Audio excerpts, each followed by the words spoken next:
4 দিনের রক্তক্ষয়ী সংঘর্ষের পর গত 10 মে যুদ্ধবিরতিতে সম্মত হয়েছে ভারত ও পাকিস্তান।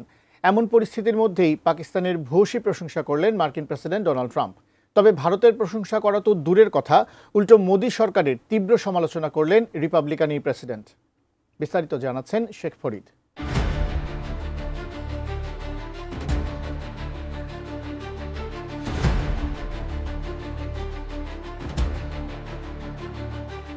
যুদ্ধবিরতির মধ্যেই পাকিস্তানিদের প্রশংসা করেছেন মার্কিন প্রেসিডেন্ট ডোনাল্ড ট্রাম্প। তিনি জানান, অনেকেরই বিশ্বাস করতে কষ্ট হবে, কিন্তু পাকিস্তানিরা আসলেই মেধাবী। মার্কিন সংবাদ মাধ্যম ফক্স নিউজকে দেওয়া এক সাক্ষাৎকারে এমন মন্তব্য করেন ট্রাম্প।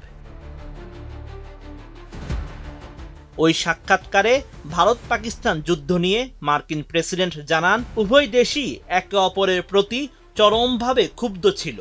হামলা পাল্টা হামলায় উত্তেজনা বাড়ছিল।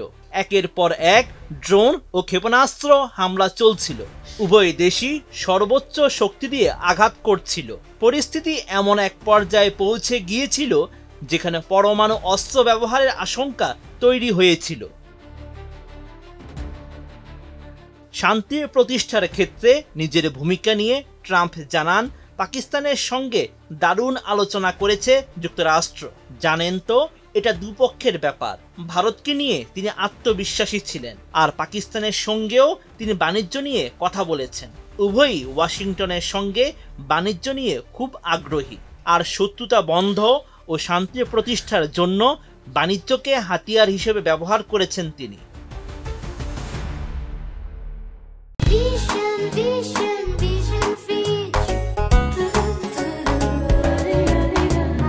দক্ষিণ এশিয়ায় পাকিস্তানের ভূমিকা নিয়ে ট্রাম্প জানান, ইসলামাবাদকে উপেক্ষা করতে পারে না ওয়াশিংটন, কারণ হাততালি দিতে হলে দুই হাতের প্রয়োজন।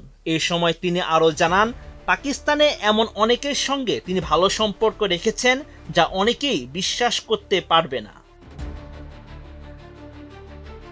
পাকিস্তান জাতির প্রশংসা করে মার্কিন প্রেসিডেন্ট জানান, অনেকেরই বিশ্বাস করতে কষ্ট হবে, কিন্তু পাকিস্তানিরা আসলেই মেধাবী, কারণ তারা চমৎকার পণ্য তৈরি করতে পারে। তিনি এই যুদ্ধ থামিয়েছেন যা পারমাণবিক যুদ্ধ পর্যন্ত গড়াতে পারত। দুই দেশই খুব কাছাকাছি চলে গিয়েছিল। এখন সবাই খুশি। মোদি সরকারের সমালোচনা করে ট্রাম্প জানান, ভারত এমন একটি দেশ যা বিশ্বের মধ্যে সর্বোচ্চ শুল্ক আরোপ করে। নয়াদিল্লি এমন এক অবস্থা সৃষ্টি করেছে যেখানে অন্য দেশের পক্ষে ব্যবসা করা প্রায় অসম্ভব।